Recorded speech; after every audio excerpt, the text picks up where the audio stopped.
আসসালামু আলাইকুম সম্মানিত দর্শকবৃন্দ, আজকে আপনাদের সামনে যে ঘাসটি দেখানো হচ্ছে এটি হলো সেই ডক্টর জহির স্যারের চীন থেকে আনা জারা ওয়ান হাইব্রিড ঘাস। দর্শক শ্রোতা, এটি মূলত কাটিনের জন্য রেখে দেওয়া ঘাস।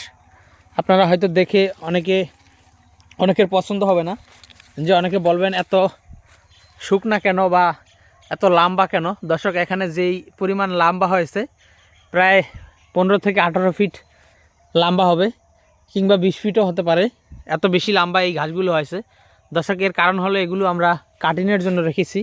আর এই ঘাসের কাটিনগুলো দেখেন এগুলো কি পরিমাণ পরিপক্ক হয়েছে। দেখেন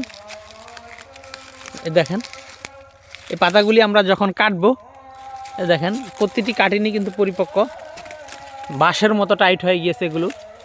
এগুলো কিন্তু গরুকে খাওয়ানোর জন্য নয়।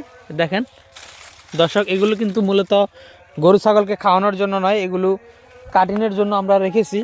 এবং যারা এই জারা ওয়ান হাইব্রিড ঘাসের 100% পরিপক্ক কাটিন সংগ্রহ করতে চান, তারা আমাদের কাছ থেকে জারা ওয়ান হাইব্রিড ঘাসের কাটিন সংগ্রহ করতে পারেন।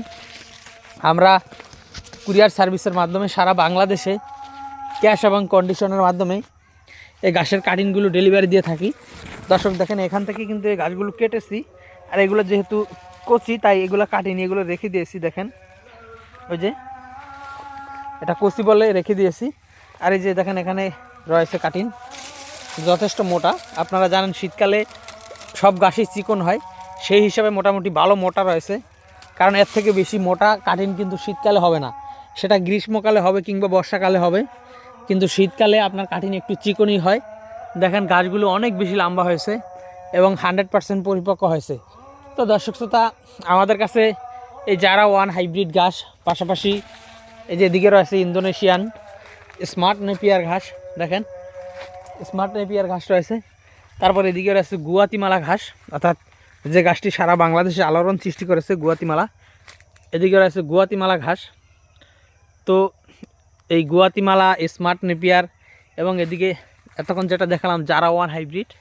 তো দর্শক, এই জারা, স্মার্ট নেপিয়ার, গুয়াতিমালা, পরে তাইওয়ান হাইব্রিড নতুন জাতের ঘাস, সেই সকল ঘাসের কাটিন কিন্তু আমাদের কাছে রয়েছে।